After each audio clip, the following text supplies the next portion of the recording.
Muy bien. Muy buenas tardes a todos. Vamos a dar inicio a nuestra clase de hoy. Para eso vamos a pedirle a la persona encargada, por favor, que tenga la primera oración. Vamos a inclinar nuestros rostros y vamos a orar. Querido Padre que estás en los cielos, alabado y santificado sea tu nombre, Señor, en esta hora y siempre. Te damos las gracias por este santo sábado. Te damos las gracias, Señor, porque tú nos das vida, salud, porque tú nos proteges y has tenido misericordia de nosotros. Te ruego que en esta clase que vamos a comenzar, tu Santo Espíritu esté en medio nuestro, que seas tú, Señor, que guíe a Jacqueline y que también, Señor, abras nuestras mentes. Acompáñanos y dirígenos en el nombre de Jesús. Amén. Amén. Muy bien. Vamos acá entonces. Rápidamente habíamos repasado esto, que desde 1830 el mensaje del primer ángel empezó ahí, pasando por el Chaco 1843 hasta el verano de 1844, y el mensaje era, el mensaje era temed a Dios y darle gloria porque la hora de su juicio ha llegado. El mensaje del primer ángel en el capítulo 14 del Apocalipsis, que anuncia la hora del juicio de Dios y que exhorta a los hombres a que le teman y adoren, tenía por objeto separar de las influencias corruptoras del mundo al pueblo que profesaba ser de Dios. O sea, ahí está el objetivo, ¿ya? ¿Por qué le pide a los hombres que teman y adoren? Para que se separen, ¿de qué? De las influencias corruptoras del mundo. Pero en general, o sea, miren, no al mundo en general, sino al pueblo que profesaba ser de Dios. Separar de las influencias corruptoras del mundo al pueblo que profesaba ser de Dios y despertarlo para que viera su verdadero estado de mundanalidad y apostasía. El mensaje en realidad iba para todo el mundo, pero en particular el propósito más importante de Dios y a quien se le dirigió en primer lugar esta exhortación fue al pueblo de Dios, que en ese tiempo lo constituían las muchas iglesias protestantes que habían, ¿ya? Dios quería separar a su pueblo de esas influencias corruptoras del mundo. Dice, y quería despertarlo para que viera su verdadero estado de mundanalidad y apostasía. Entonces, las iglesias en tiempos de Miller estaban en un estado de mundanalidad y apostasía. Con este mensaje, Dios había enviado a la iglesia un aviso que, de ser aceptado, habría curado los males que la tenían apartada de él. O sea, aquí vemos que la iglesia en tiempos de Miller estaba apartada de Dios, estaba en mundanalidad, estaba en apostasía. Dios manda este mensaje de temer a Dios y darle gloria, porque ha empezado la hora del juicio. ¿Para qué? Para despertarla y sacarla de esa situación. Si los cristianos hubiesen recibido el mensaje del cielo humillándose ante el Señor y tratando sinceramente de prepararse para comparecer ante su presencia, el Espíritu y el poder de Dios se habrían manifestado entre ellos. Y cuando hablamos del Espíritu, el Espíritu Santo y el poder de Dios, estamos haciendo alusión a la promesa de la lluvia del Espíritu, de la lluvia de gracia, de la última, del derramamiento del Espíritu Santo, ¿ya? Entonces, la idea de Dios era esa invitación que estaba abierta para que ellos pudieran recibir el Espíritu y el poder de Dios, que se habrían, ¿no es cierto?, manifestado entre ellos. La iglesia habría vuelto a alcanzar aquel bendito estado de unidad, fe y amor que existía en tiempos apostólicos. ¿Se acuerdan que una vez leímos una iglesia que decía, perdón, una cita donde decía que el estado de la iglesia ahora era muy diferente de los tiempos apostólicos, que si la iglesia hubiese conservado su carácter puro y santo todavía, veríamos los milagros manifestarse los mismos que había en tiempos de los discípulos, ¿se acuerdan? Bueno, la iglesia en tiempos de Miller estaba ya tan corrompida que no, por eso no podía tener la misma unidad, fe y amor que en tiempos apostólicos. Y la idea era que volviera a tener eso, cuando la muchedumbre de los creyentes era de un mismo corazón y de una misma alma, y hablaron la palabra de Dios con denuedo cuando el Señor añadía a la iglesia los salvados de día en día. Está citando Hechos 4:32 y 31 y 2:47. ¿Ya? Entonces, ¿qué está citando? Pasajes donde habla cuál era el estado de la iglesia apostólica. ¿Y cuál era el estado de la iglesia apostólica? era que eran todos de una misma alma, hablaban con de nuevo la palabra de Dios y que Dios iba añadiendo a la iglesia a los que iban siendo salvos, dice otra versión más clara todavía. Ya eso está en Conflicto de los Siglos, página 429. Ahora, el mensaje del segundo ángel se anuncia desde el verano hasta el otoño de 1844, ¿y qué es lo que dice? Dice, aquí viene el esposo, salid a recibirle. ¿Se acuerdan de la visión cuando decía que cuando Cristo pasó del lugar santo, los ángeles fueron como una nube a buscarlo en un carro a Jesús y lo toman y lo llevan al lugar santísimo donde estaba el Padre sentado en un trono? Entonces dice que sus discípulos que estaban mirando lo siguieron, salieron y lo siguieron al lugar donde Jesús estaba. Se levantaron, decía literalmente, cuando se levantó Jesús.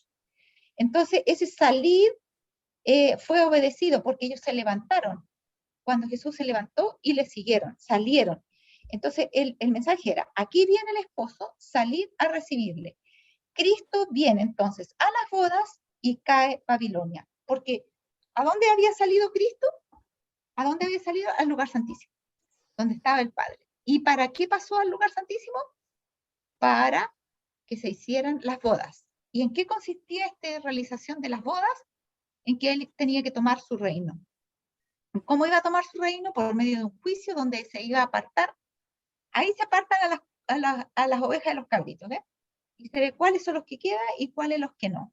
Y cuando se ve los que quedan, ahí tiene Cristo su reino, recibe su reino, y entonces nos podría venir a buscar.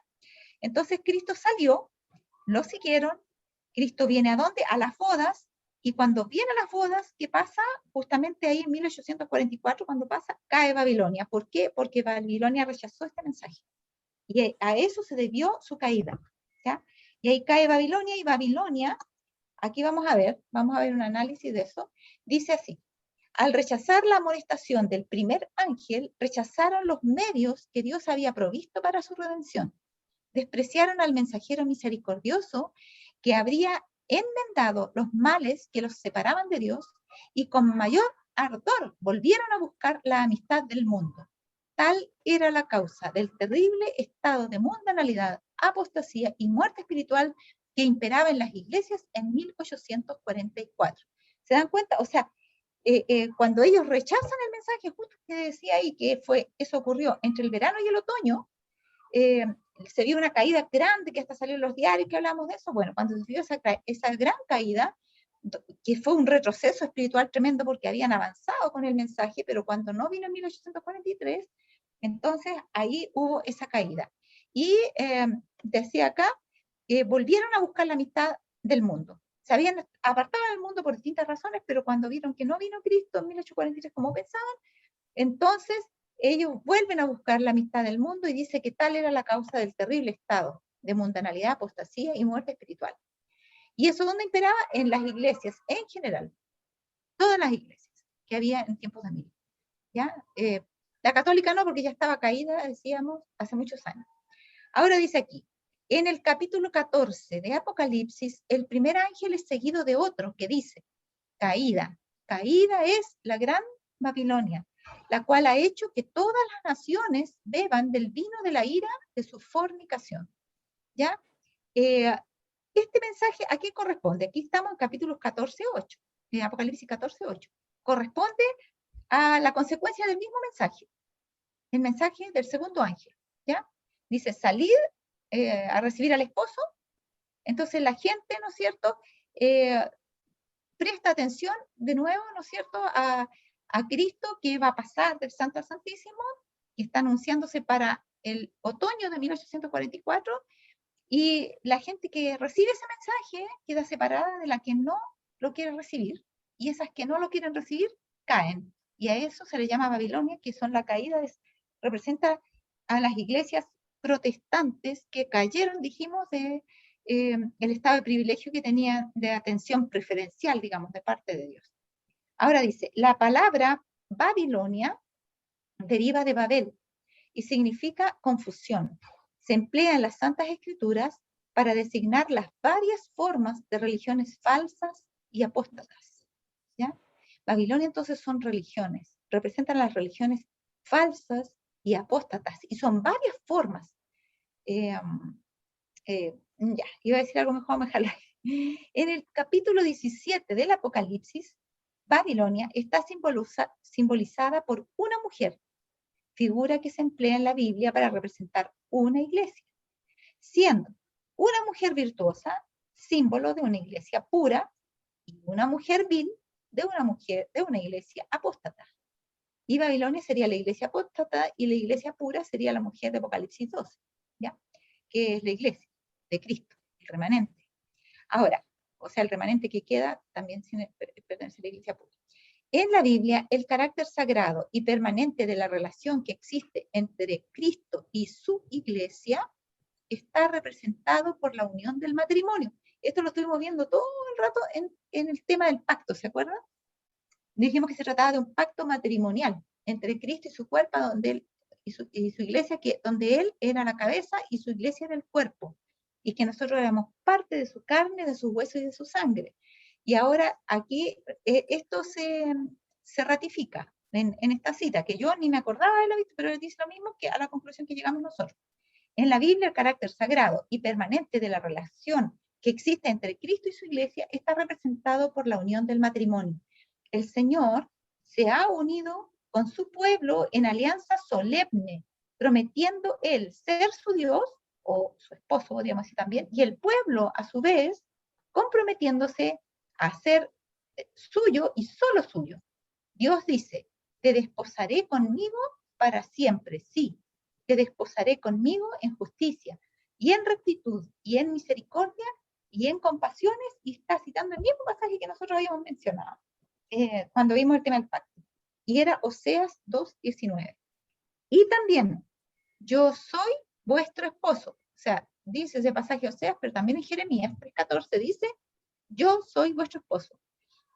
Y San Pablo emplea la misma figura en el Nuevo Testamento cuando dice, os he desposado a un marido para presentaros como una virgen pura a Cristo, según de Corintios 11:2. Entonces aquí se recalca la idea de la iglesia pura como la esposa de Cristo, ¿no? Que es lo mismo que nosotros habíamos estado hablando. Y dice que la iglesia de Apocalipsis 17 no corresponde a la esposa de Cristo, es una mujer corrompida, mientras que también hay una iglesia pura. Y dijimos que era Apocalipsis 2. Ahora, la mujer Babilonia de Apocalipsis 17 está descrita como vestida de púrpura y escarlata y adornada de oro y piedras preciosas y perlas, teniendo en su mano un cáliz de oro lleno de ¿qué? Abominaciones, es decir, las inmundicias de sus fornicaciones. Sus fornicaciones son sus alianzas con el mundo. Está lleno de esas inmundicias su cáliz, de las abominaciones, de las relaciones apóstatas con el mundo. Y en su frente tenía un nombre escrito, misterio. Yo, miren, lo puse con otra letra porque en el conflicto de los siglos está puesto con cursiva. Como yo ya tengo aquí todo esto con cursiva, para poder hacerles ver que esto viene en el original, viene escrito en forma resaltada, diferente, se los puse con esta otra letra, esta otra fuente de letra. ¿Y qué decía? En su frente, dice, tenía un nombre escrito, Misterio, Babilonia la Grande, madre de las rameras. ¿Ya? El profeta dice, vi a aquella mujer embriagada de la sangre de los santos y de la sangre de los mártires de Jesús. ¿Ya? Se declara además que Babilonia es aquella gran ciudad la cual tiene el imperio sobre los reyes de la tierra. Apocalipsis 17, 16 y 18. Entonces, tenemos esta mujer que el atavío que lleva nos habla de pompa y de mucha ostentación exterior. Es casi tan proporcional como su pobreza interior, ¿ya? Porque está ajena a la vida de Cristo. En el libro de, no me acuerdo bien si es Nahum, creo que habla de Babilonia también, y habla de ella como una mujer que dice que yo no quedaré viuda. Se la vuelve a citar ese mismo versículo en Apocalipsis, ¿ya? En Apocalipsis 18. ¿Por qué? Porque ella dice, no, yo no voy a estar viuda. O sea, ¿y cuál era el supuesto esposo? Era Cristo, pero ella sí está viuda porque Cristo se separó de ella, ¿ya? Ahora, no tiene esposo, porque tuvo muerte espiritual, entonces ya no vive para Cristo. Acá dice, de aquella mujer embriagada de la sangre de los santos, o sea, es una iglesia, pero que ha matado a los santos, los ha muerto, y se ha embriagado con su sangre, o sea, ya se ha transformado como en ha perdido el temor, lo que pasa cuando alguien se emborracha, ya no tiene miedo, nada, sino que ya es como que se desinhibió completamente, y ya perdió todo temor de Dios, y mató, despojó, y hizo maldades tremendas durante 1260 años, ¿ya? Esta mujer eh, es una iglesia, y dice, está embriagada de la sangre de los santos y de la sangre de los mártires de Jesús, ¿ya? Se declara además que Babilonia es aquella gran ciudad, la cual tiene el imperio sobre los reyes de la tierra, ¿ya?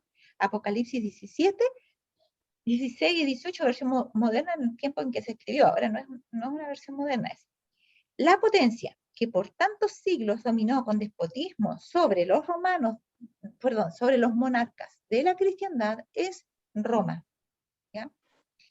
La púrpura y la escarlata, el oro y las piedras preciosas y las perlas describen como a lo vivo la magnificencia y la pompa, más que reales, de que hacía gala la arrogante sede romana. ¿Se fijan? O sea, es una forma de describir su atavío exterior, digamos. Ahora, dice, y de ninguna otra potencia se podría decir con más propiedad que estaba embriagada de la sangre de los santos que de aquella iglesia que ha perseguido tan cruelmente a los discípulos de Cristo. Se acusa además a Babilonia de haber tenido, disculpen, de haber tenido relaciones ilícitas con los reyes de la tierra, ¿ya? Miren, o sea, por una parte, mata a los santos, pero se lleva bien ¿con quién? Con los reyes de la tierra, ¿ya? Entonces ahí ya se ve que está claramente divorciada de Cristo. Dice, por su alejamiento del Señor y su alianza con los paganos, la iglesia judía se transformó en ramera. Roma se corrompió de igual manera al buscar el apoyo de los poderes mundanos. Entonces es muy complicado cuando la iglesia comienza a buscar el apoyo del poder civil, ¿ya? Eso hizo la iglesia en tiempo de los discípulos. ¿Se acuerdan que ellos, eh, bueno, al final, ustedes ven la situación en que estaba, tuvieron que pedirle permiso a las autoridades romanas para matar a Jesús, y estaban en aveniencia con César y todo eso, buscaban, y después, bueno, eso estaban sometidos igual a eso, tuvieron que hacerlo, pero después de eso siguieron buscando la amistad con el poder civil, y llegó el momento en que el poder civil les dio la primacía a la iglesia y al obispo de Roma, al que estaba ya en Roma, de la iglesia cristiana, le dio la primacía sobre todas las demás iglesias y comenzó a tener la dirección del Estado en asuntos religiosos. ¿Se fijan? Porque ella buscó al Estado para buscar apoyo, y el apoyo del Estado requirió algunos favores, y también ellos recibieron las recompensas que buscaban.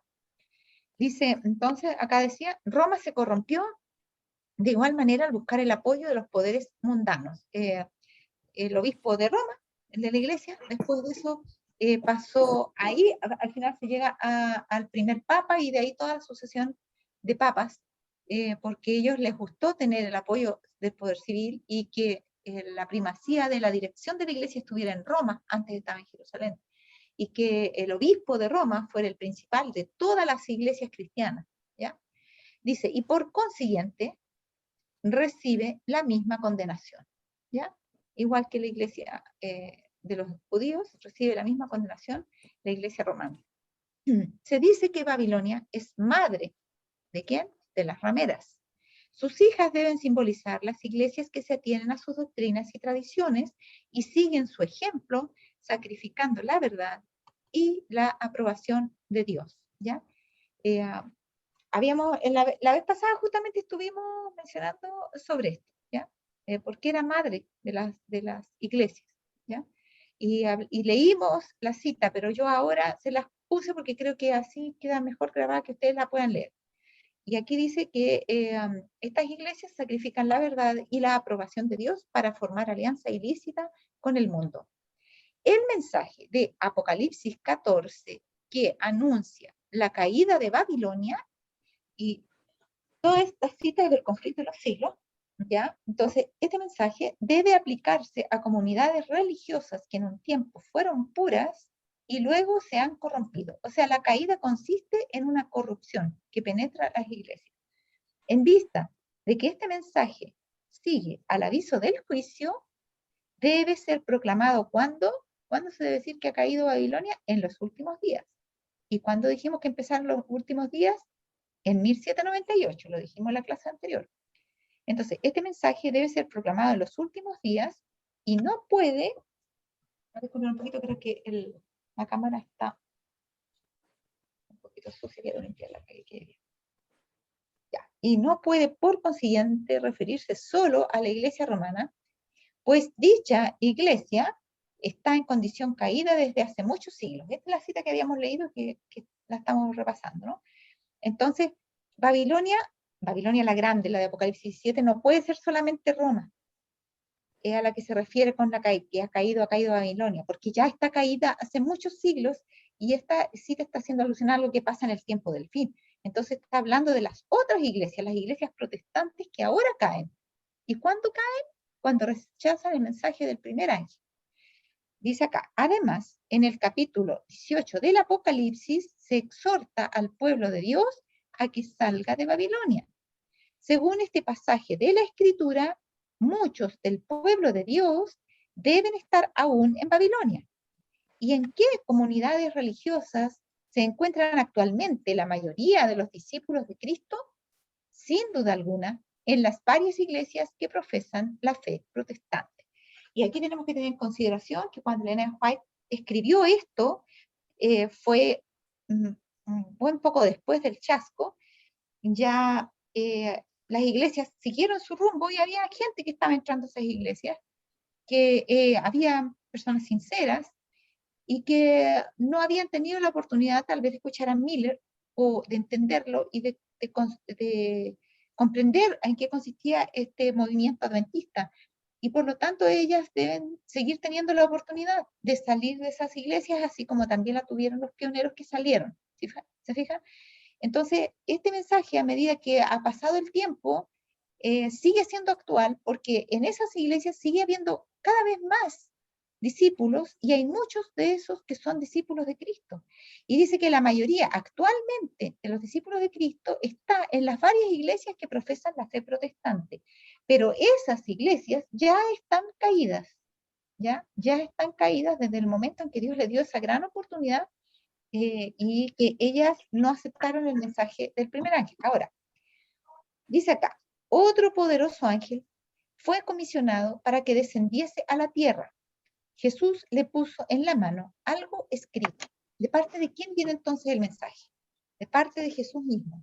Jesús le pone un pergamino o algo acá con un mensaje. ¿A quién? A un poderoso ángel. Y cuando llegó a la tierra clamó, ha caído Babilonia.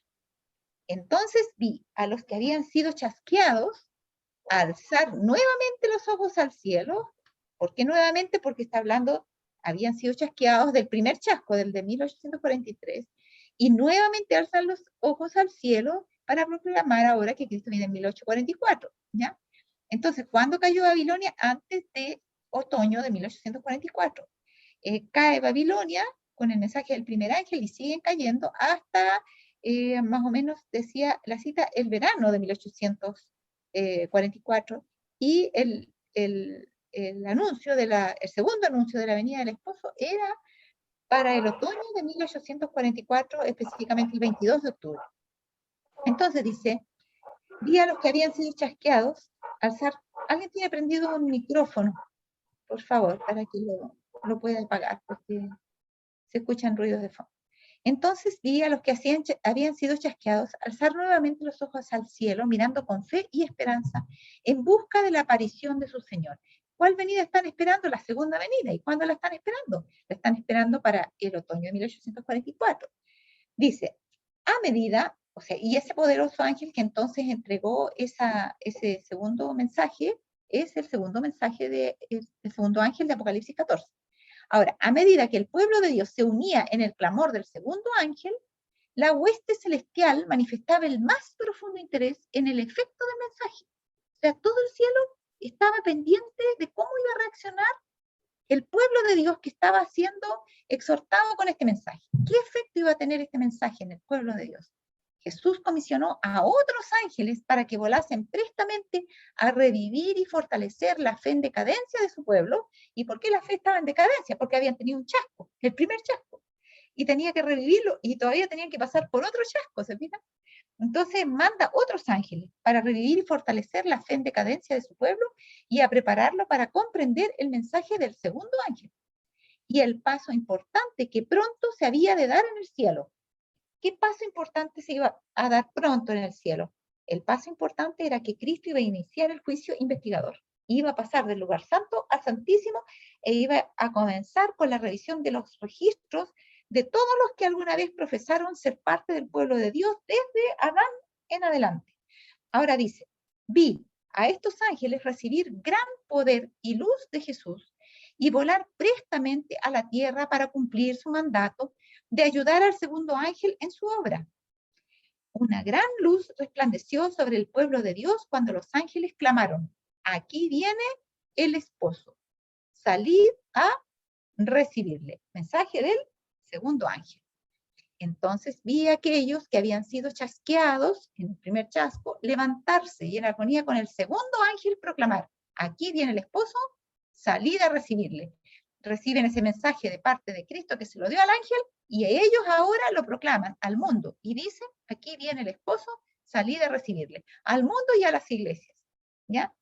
Ahora, dice, vi que Jesús consideraba con la más profunda compasión a los que se habían chasqueado después de haber aguardado su venida, y envió a sus ángeles para que dirigiesen sus pensamientos, de modo que pudiesen seguirle a donde estaba. ¿Ya?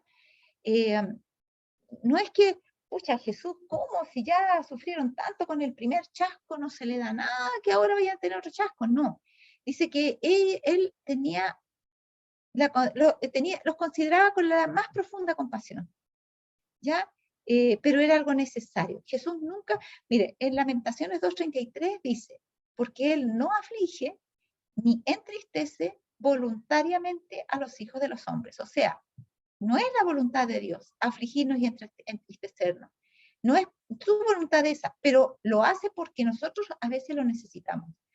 Entonces dice, vi que Jesús consideraba con la más profunda compasión a los que se habían chasqueado después de haber aguardado su venida y envió a sus ángeles para que dirigiesen sus pensamientos de modo que pudiesen seguirle a donde estaba. ¿Y dónde estaba ahora? En el lugar santísimo. Les mostró que esta tierra no es el santuario. Entonces esto se lo está mostrando a los que sobreviven al chasco de 1844, al segundo chasco. Le dice, mire, yo ahora les voy a mostrar la verdad. Ustedes pensaban que yo venía a purificar la tierra. No, yo vengo a purificar el santuario. Estoy aquí en el santísimo del santuario celestial. Y él les muestra que esta tierra no es el santuario, sino que él debía entrar en el lugar santísimo del santuario celestial. ¿Para qué? Para hacer expiación por su pueblo y para recibir el reino de parte de su padre. Y que después volvería a la tierra y los llevaría a morar con él para siempre. ¿Se fijan? ¿Ya? Entonces dice, primera cosa, Cristo mandó un mensaje, mandó un segundo mensaje para apoyarlos, para que no se desanimaran y pudieran dar el segundo mensaje, vuelven a desanimarse, pero Jesús ahora les da luz y les hace comprender, y la comprensión de lo que había pasado, la comprensión correcta, es que Cristo estaba purificando el santuario celestial y estaba haciendo expiación y también estaba recibiendo su reino. Y lo estaba recibiendo de parte de sus padres, de su padre, perdón, y después de que eso termine, porque todavía no ha terminado, él volvería a la tierra y los llevaría a morar con él para siempre. Pero no les dijo cuándo se iba a terminar, para que no tuvieran otro chasco. ¿Se fijan? Ahora, ¿se acuerdan de este versículo de Lucas 19:12? Un hombre noble se fue a un país lejano. ¿Para qué? Para recibir un reino y volver. Y luego habla de cuando este hombre vuelve, pide cuentas de los talentos que le otorgó a cada uno. Este hombre noble, ¿quién es? Es Jesús. Y este país lejano donde se va es al cielo. ¿Ya? ¿Y para qué se va allá? Para recibir un reino. que lo iba a recibir en 1844, lo iba a empezar a recibir. ¿De parte de quién? De su padre. Y luego de que recibiera su reino, ¿qué iba a hacer? Iba a volver. ¿Ya? Entonces, cuando Jesús se despide de sus discípulos, le dice que él va a recibir un reino y cuando lo haya recibido va a volver. Pero no les dijo a ellos ahí cuándo iba a recibir el reino. Pero sí a los discípulos, que son nuestros pioneros, les dijo que eso había comenzado a ocurrir en 1844. Esa cita es de Lucas 19. Esperen, voy a mi padre para recibir el reino. Conserven sus vestiduras impecables y en breve regresaré de la boda y los tomaré a mí mismo. Dijimos que las bodas se hacen en nuestra ausencia. Y lo que nosotros sí vamos a estar presentes es en la fiesta de las bodas, que va a ser cuando Cristo vuelva. ¿Ya? Ahí sí va a venir de verdad. Pero Cristo ahora, ¿qué está haciendo? Está recibiendo su reino. ¿Dónde? Donde está el Padre, en el lugar santísimo del santuario celestial, y cuando regrese nos va a tomar. Pero nos pide algo: conserven sus vestiduras impecables. Y en breve, que ese era el propósito de Cristo, venir muy pronto, iba a volver de la boda. Ahora, si después, y esta cita fue la que quedamos la vez anterior, del gran chasco de 1844, los adventistas se hubiesen mantenido firmes en su fe y unidos en la providencia de Dios, decía más adelante, el Señor hubiera obrado. Y antes de qué se refiere antes de esto? Antes de 1883. Eso fue escrito en 1883, está en Mensajes Selectos, tomo 1, página 77, de ahí yo me tomé el trabajo de buscar cuándo había sido escrito eso y me refería a otra cita del libro que estaba en la página 67 y allí encontré que eso se escribió en 1883. Cristo venía pronto, y ella decía, siempre a mí se me ha pronto, que Cristo viene pronto. Y no se olviden, decía, porque muchas veces en la Biblia aparece la expresión de que Cristo viene pronto. Entonces, siempre se me ha sido mostrado el tiempo como muy corto. Bueno, no dice la Biblia, sino en el Nuevo Testamento, cita a Pablo y a otros, como que Cristo viene pronto. Apocalipsis mismo dice, vengo en breve, y resulta que han pasado 2000 años. Pero resulta que la vida del hombre no dura 2000 años. Entonces Jesús viene al fin de la vida de cada uno de nosotros. Entonces viene pronto en forma personal para cada uno de nosotros. ¿Ya? Ojo con eso. Ahora, de todas maneras, esto fue escrito en 1883 y sí tenía un cumplimiento en el tiempo, porque si en 1798 comienza el tiempo del fin, quiere decir que estamos al final. Entonces, al final, falta poco. Así es que Cristo habría venido. Antes de esto, antes de 1883, habría venido Cristo. ¿Ya? No de 1888, como algunos dicen, pero no, 1888 nos perdimos. No, esa fue la última oportunidad que Cristo dio como para poder volver. ¿Ya? Pero esto otro, cuando ella dice que Cristo ya habría venido, fue escrito en 1883. O sea, ya antes de 1883, Cristo habría venido. ¿Qué pasó? La iglesia empezó a fallar antes de eso, nuevamente entró en apostasía. Ahora, el mensaje del segundo ángel de Apocalipsis 14 fue proclamado por primera vez en el verano de 1844. ¿Ya? A ver, me disculpan un poquito que tengo que ver algo aquí. Ya. Fue proclamado por primera vez en el verano de 1844 y se aplicaba entonces más particularmente a las iglesias de los Estados Unidos de Norteamérica. ¿Ya? Entonces, el mensaje del primer ángel no era, no se aplicó tanto a todo el mundo en ese momento, sino que más particularmente a las iglesias de los Estados Unidos de Norteamérica. De ahí la idea era que se expandiera por el mundo. Ahora, donde ahí en las iglesias de los Estados Unidos de Norteamérica, la amonestación del juicio había sido también más ampliamente proclamada y más generalmente rechazada, y donde el decaimiento de las iglesias había sido más rápido. Pero el mensaje del segundo ángel no alcanzó su cumplimiento total en 1844. ¿Ya? Y eso es importante ahora que lo entendamos muy bien. Las iglesias decayeron entonces, en 1844, moralmente por haber rechazado la luz del mensaje del advenimiento. Pero este decaimiento no fue completo. ¿Ya? Las iglesias sí decayeron enormemente. Y cayeron del privilegio de ser la iglesia de Dios, digamos. Ahora son Babilonia. Pero este decaimiento no fue completo. ¿Ya? Dice, a medida que continuaron rechazando las verdades especiales para nuestro tiempo, fueron decayendo más y más. Sin embargo, aún no se puede decir caída es la gran Babilonia, o sea, la Babilonia la grande. porque la otra es la Babilonia, pero no la Babilonia la grande, Apocalipsis 7, donde están incluidas todas las iglesias cuando ya terminan de caer. Caída, caída es la gran Babilonia, la cual ha hecho que todas las naciones beban del vino de la ira de su fornicación. Aún no ha dado de beber a todas las naciones. ¿Se fijan? Entonces, ¿por qué podemos decir que todavía no ha sido completo el cumplimiento de esta caída? Porque falta que todavía debe de beber a todas las naciones de la ira de su fornicación, del vino de la ira de su fornicación. Dice, el espíritu de conformidad con el mundo y de indiferencia hacia las verdades que deben servir de prueba en nuestro tiempo existe y ha estado ganando terreno en las iglesias protestantes de todos los países de la cristiandad. O sea, hay un remanente donde se supone que esta conformidad con el mundo y de indiferencia a las verdades no debiera afectarles como le afecta a las otras, ¿ya? Y que es lo que nosotros llamamos la iglesia remanente. Pero las demás iglesias han estado ganando terreno, o sea, estos errores y esta conformidad con el mundo han estado ganando terreno en esas iglesias protestantes de todos los países de la cristiandad, o sea, no solamente en Norteamérica, sino en todos los países de la cristiandad. Y estas iglesias están incluidas en la solemne y terrible amonestación del segundo ángel. Pero, la Biblia declara que antes de la venida son señales y con maravillas mentirosas, y con todo el artificio de la injusticia, y que todos aquellos que no admitieron el amor de la verdad para ser salvos serán dejados para que reciban la eficaz operación de error a fin de que crean a la mentira. ¿Se acuerdan que hemos mencionado todo esto? Ahora miren, quería repasar algo acá. Esta apostasía dice que aún no ha culminado.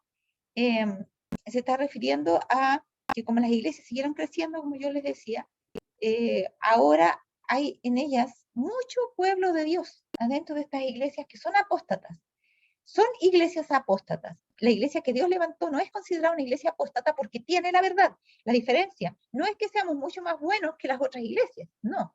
La diferencia es que nosotros tenemos la verdad y que las otras no la tienen. ¿Y por qué nosotros la tenemos? Porque nuestros pioneros la recibieron. Así que tampoco nos podemos jactar, porque a lo mejor si Cristo nos hubiera dado ahora la verdad, capaz que tampoco la habríamos recibido. Es un legado que hemos recibido y estamos durmiendo y estamos ahora siendo llamados la iglesia de la Odisea. ¿Se fijan? Ahora, va a venir Satanás antes de la venida del Señor con sus maravillas, sus poderes y señales y prodigios mentirosos para hacer la última cosecha de las iglesias en general. Ahora, ¿para qué? Para que crean, dice, a la mentira, y está citando 2 de Tesalonicenses 2, 9 al 11. La caída de Babilonia no será completa, o sea que ahora ha habido una caída, porque está hablando que si dice que no será completa es porque ya ha habido una parte, ha caído en una parte. La caída de Babilonia no será completa, sino cuando la iglesia se encuentre en este estado. O sea, la primera caída que vemos a partir del mensaje del segundo ángel cuando se dio en 1844, esa caída era de índole moral, no era de otro tipo de popularidad como piensan algunos, qué sé yo, sino que era de índole moral, porque así es como se nos describe en todo lo que hemos estudiado. Por lo tanto, se va a completar esta caída también de forma moral. ¿Cuándo? Cuando la iglesia dice se encuentra en este estado y la unión de la iglesia con el mundo se haya consumado en toda la cristiandad. La caída entonces consiste en la unión de la iglesia con el mundo y en toda la cristiandad. ¿Ya? El cambio, o sea, eso que decía adelante, de que la iglesia se va a unir con el mundo para buscar apoyo, popularidad y todo lo demás. El cambio es progresivo y el cumplimiento perfecto de Apocalipsis 14:8 está aún reservado para lo porvenir. ¿Se fijan? Entonces, nosotros tenemos que saber que el mensaje del segundo ángel todavía se está proclamando. Todavía se está proclamando. Y el del primero también, porque una vez que parten nunca se vuelven a apagar estos mensajes. Seguimos con el deber de decirle a los hombres, temer a Dios y darle gloria porque la hora de su juicio ha venido, porque eso no ha cambiado. Y también de decirle, ¿no es cierto?, que Babilonia ha caído y que el esposo ha venido a las bodas. ¿Ya? Que el esposo ha venido a las bodas es que ha venido al juicio para recoger a su esposa. Entonces, eso es lo que nosotros tenemos que proclamar todavía, porque todavía está vigente esa realidad. Ahora miren, esto es lo que habíamos visto. El libro de Daniel había sido desellado, la ciencia de las profecías había aumentado, y muchos han proclamado solemne mensaje del juicio cercano. Eso es cuando comienza el tiempo del fin, y decía acá, Daniel cierra las palabras y sella el libro hasta el tiempo del fin. Muchos correrán, la ciencia se aumentará. Estas palabras están cerradas y selladas hasta cuándo, hasta el tiempo del fin. Como se desellaron, dijimos que se inició el tiempo del fin. Muchos serán purificados, los impíos procederán impíamente. Ahora miren, los impíos procederán impíamente, y el versículo continúa diciendo, y ninguno de los impíos entenderá, pero los entendidos comprenderán. Y está citando Daniel 12:10. El libro de Daniel, en sus últimos 2 capítulos, va de acuerdo al método histórico gramatical, va avanzando en el tiempo. Y Apocalipsis 12 termina cuando Cristo se levanta en el tiempo del fin, y es la resurrección especial, y se cumple todo. Entonces, cuando estamos ya en Apocalipsis 12, ustedes comprenderán que verdaderamente queda muy poco tiempo, porque es el último capítulo del libro de Daniel. Y allí es donde dice que los impíos procederán impíamente, y ninguno de los impíos entenderá, pero los entendidos comprenderán. Y también dice esta otra promesa en la palabra de Dios, de Salmos 25:14, que la comunión íntima de Jehová es con los que le temen, y a ellos hará conocer su pacto o su alianza. En otras palabras, la promesa de la comprensión de las profecías está hecha no para los impíos, está hecha para los entendidos. Y eso no depende de que esté escrito, porque está escrito en la Biblia para todos. Pero la comprensión de eso tiene que ver con el poder de Dios operando, ¿no es cierto?, en nuestras mentes para poder abrirlas a la comprensión espiritual. De modo que la comprensión espiritual no es lo mismo que la comprensión intelectual. ¿Ya? Eso tiene que quedar muy claro. Y este es en sí una promesa. Y es bueno que los impíos no entiendan. Y es bueno que solo los entendidos comprendan las profecías. Y así lo ha hecho Dios. ¿Ya? ¿Y quiénes son los buenos, digamos, aquí? Son los que le temen. Y como decía el mensaje, temed a Dios y dadle gloria, porque la hora de su juicio ha venido. Así que aquellos que le temen, a ellos hará conocer su pacto. Miren ustedes lo que dice esta cita de Profetas y Reyes. En los últimos días de la historia de esta tierra, debe renovarse el pacto de Dios con su pueblo que guarda sus mandamientos. En aquel día yo haré por ellos un pacto con las fieras del campo y con las aves del cielo y con los reptiles del suelo. Y quebraré el arco y la espada y quitaré la guerra de en medio de la tierra y haré que duerman ellos seguros. O sea, esto cuando dice acá que a los que le temen les va a dar a conocer su pacto, tenemos que enlazarlo con esto otro, que en los últimos días de la historia de esta tierra debe renovarse el pacto, ¿ya? El pacto de Dios con su pueblo. Dios nos va a dar a conocer su pacto, lo está dando a conocer. ¿En qué consiste?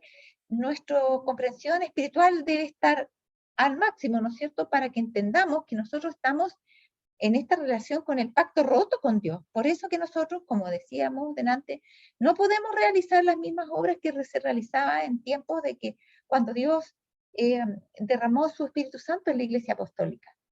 Para que eso pueda ser hecho, debemos renovar nuestro pacto con Dios. Y si nosotros renovamos nuestro pacto con Dios, todos, el Señor nos va a aumentar el poder y la sabiduría y la capacidad de poder alcanzar al mundo. Y cuando eso ocurra y se predique el mensaje, entonces Dios, con toda esa cosecha, va a renovar de nuevo su pacto, Él. Nosotros debemos renovar nuestro pacto con Dios, y Dios, cuando ya hemos renovado nosotros nuestro pacto con Él, nos va a dar el Espíritu Santo, porque se lo da al pueblo que guarda su pacto, y luego de eso vamos a terminar de predicar el mensaje, y cuando Cristo vuelva, va Él audiblemente, Él, igual como lo hizo en Sinaí, va a renovar el pacto, su pacto matrimonial con su pueblo definitivo. ¿Ya? Dice, debe renovarse el pacto de Dios con su pueblo que guarda sus mandamientos, que dijimos que muchos de ese pueblo todavía están en Babilonia y deben salir de ahí. En aquel día yo haré por ellos un pacto con las fieras del campo y con las aves del cielo, y con los reptiles del suelo. O sea, aquí está aludiendo a la creación animal completa, al planeta, ¿ya? Y quebraré el arco y la espada, y quitaré la guerra. Obviamente que esto no puede referirse a este tiempo, porque sabemos que Dios, el Señor Jesús en Mateo 24, y también Lucas 21, etcétera, Marcos 14, habla de que habría guerras y rumores de guerra, y que la tierra iría de mal en peor, y que las guerras aumentarían, no que disminuirían. Entonces, cuando dice quitaré la guerra en medio de la tierra, de toda la tierra, no se está refiriendo a la segunda venida, o sea, antes de la segunda venida, sino a cuando después de la segunda venida se acabe la guerra, ¿ya? Y haré que duerman ellos seguros. No vamos a dormir seguros antes de eso. Todos los días pasan cosas extrañas en este mundo. No vamos a dormir seguros antes de que Dios quite la guerra. La va a quitar en forma definitiva, así como también va a ser un pacto para que todos los animales, tanto las fieras, las aves y los reptiles, vuelvan a la armonía de su creación en Edén. Y no haya esa maldición sobre la tierra que puso al hombre en un estado, digamos, de indefensión frente a algunos animales, por ejemplo. Ahora, dice, luego que ocurra esto, y te desposaré conmigo para siempre, sí, te desposaré conmigo en justicia y en rectitud y en misericordia y en compasiones. También te desposaré conmigo en fidelidad, y tú conocerás a Jehová. Y conocerá a Jehová. Y acontecerá en aquel tiempo, ¿en cuál tiempo? En ese tiempo cuando todo se restablezca, que los que hubieran quedado de Israel y los que hubieran quedado de la casa de Jacob se apoyarán con verdad en Jehová, Santo de Israel. De toda nación y tribu y lengua y pueblo saldrán algunos que responderán gozosamente al mensaje: temed a Dios y dadle honra, porque la hora de su juicio es venida. ¿Se fijan que todavía está vigente la proclamación del mensaje del primer ángel? ¿Quién lo va a dar? Lo va a dar el pueblo de Dios del tiempo del fin, ¿ya? ¿Y lo va a dar cuándo? Cuando se hayan puesto en una relación de armonía con Dios, cuando ellos primero hayan hecho suyo ese mensaje de temer a Dios y darle gloria, cuando hayan sido sellados, ¿ya? Haya empezado el sellamiento de los vivos. Y entonces Dios, como decía en el mensaje selecto, tomo 3, página 488, Dios iba a darle el Espíritu Santo a los que realmente demostraran temerle y haber aceptado, ¿no es cierto?, el cambio que Dios espera en sus vidas. Dios les daría el Espíritu Santo para poder terminar la obra, y en esa terminación de la obra, este sería el mensaje: temed a Dios y dadle honra, porque la hora de su juicio es venida o ha llegado. Se apartarán de todo ídolo que los una a la tierra, y adorarán a aquel que ha hecho el cielo y la tierra y el mar y las fuentes de las aguas. Se librarán de todo enredo y se destacarán ante el mundo como monumentos de la misericordia de Dios. ¿Ya? Esto, se librarán de todo enredo y se destacarán ante el mundo, etcétera, está hablando de un cambio, de una conversión, de una reforma en su vida verdadera, no solamente de buenos anhelos e intenciones, sino de un cambio de hecho que se va a ver, ¿ya? Y se van a destacar ante el mundo como monumentos de la misericordia de Dios, obedientes a los requerimientos divinos, cosa que ahora todavía yo diría que no hemos conseguido. Serán reconocidos por los ángeles y por los hombres como quienes guardaron, no quienes tratan de guardar, sino que guardaron los mandamientos de Dios y la fe de Jesús. Cita Apocalipsis 14, 6 y 7 y versículo 12. Muy bien, creo que, a ver, sí, hasta ahí vamos a quedar por hoy día. El próximo sábado vamos a tener una clase distinta, en el sentido de que a mí me han pedido que tenga un tema sobre la lluvia tardía en la iglesia de Las Condes, en la sociedad de jóvenes, y vamos a transmitir ese tema en lugar de la clase del sábado de las 4:30 de la tarde, en lugar de esta clase. El tema va a ser a las 6 de la tarde, tengo entendido. Si hubiera, no estoy segura, de repente me parece que es a las 7 ahora, no sé. Yo voy a tratar de cerciorarme bien de la hora, y se las voy a publicar ya en el grupo de profecía, en mi Face personal y en el WhatsApp de profecía, para que tengan la hora exacta, y también les voy a dar el link para que puedan entrar los que quieran. Va a quedar grabada igual que siempre, y se va a subir el canal igual para que todos los que siguen en diferido también la puedan tener. ¿De acuerdo? Entonces, vamos a pedirle a la persona encargada ahora que pueda tener la próxima oración y no nos olvidemos que el próximo sábado la clase es más tarde y es sobre la lluvia tardía. ¿Ya? Y después, el otro sábado, vamos a continuar con el tema que estamos viendo desde hace algún tiempo acá. Muy bien, ahora sí vamos a despedirnos mediante una oración. Le vamos a pedir a la persona encargada, por favor, que pueda orar por nosotros. Cerremos nuestros ojos. Padre Celestial que moras en el cielo, te agradecemos, muy buen Dios, por la oportunidad que día a día usted nos da para poder estudiar su palabra. Amén. Ayúdanos, Señor, cada día para ser hacedores de ella y no tan solo oidores. Danos tu Espíritu Santo, Señor, para que nos pueda ayudar y para poder prepararnos, Señor, en este mundo para ir a su reencuentro. Padre amado, quédate con nosotros en esta semana, quédate con la hermana Jacqueline y con cada hijo tuyo que cada día desea, Señor, y es su anhelo poder estar contigo cuando tú vengas.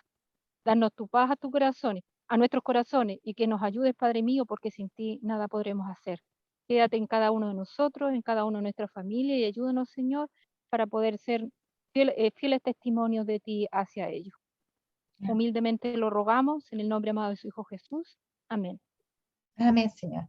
Que Amén. Dios les bendiga y nos encontramos el próximo sábado un poquito más tarde, pero nos vamos a encontrar igual a los que tengan interés para que podamos continuar con un nuevo tema muy interesante y después vamos a retomar nuevamente este tema. Así es que nos despedimos. Chao a todos, que tengan un lindo resto de sábado y una linda semana.